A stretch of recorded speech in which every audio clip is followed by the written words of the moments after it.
Guinness Book of World Records lists Liberace as the highest paid pianist of all time. At the peak of his success, he was as famous as Elvis Presley and many, many other superstars.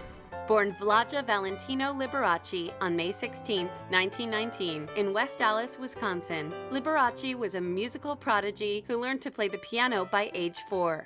By age 7, he landed a scholarship at the Wisconsin College of Music, and 4 years later, he debuted as a concert soloist. When Liberace started trying to make a living as a classical pianist, he was asked to do a rendition of Three Little Fishes, but instead of playing it straight, as it were, he did it combining classical and pop music.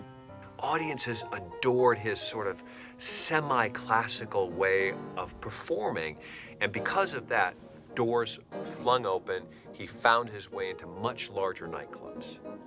Liberace moved to California and soon signed record deals with Decca and then Columbia Records. In 1951, he began his own TV show.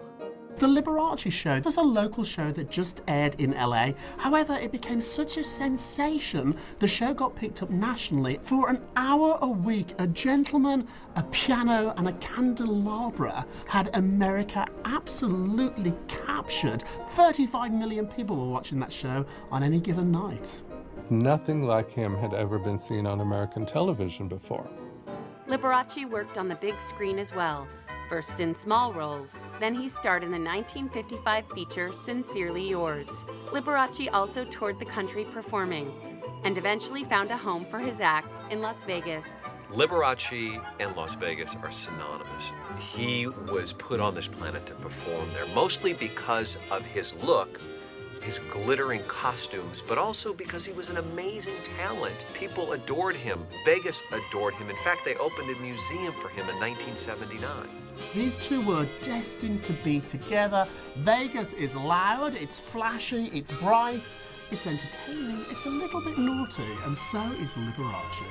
Liberace was the gay stereotype. I mean, if you were blind, you could tell he was gay because the voice, which oozed honey. But he wanted it both ways. He wanted to be the gay stereotype, and he wanted no one to think he was gay. He went out of his way to make sure people thought he in fact was straight. He went on dates with Judy Garland and a lot of other Hollywood celebrities to put out that image that he was a ladies' man. During the 1960s, 70s, and 80s, Liberace lost a little of his superstar popularity, but was still a TV guest star favorite and continued selling out concerts. In his final years, Liberace broke every known record at Radio City Music Hall for the number of tickets sold and for generating the biggest box office of all time. It was the triumphant cap to his entire career. Liberace died at his Palm Springs, California home on February 4, 1987.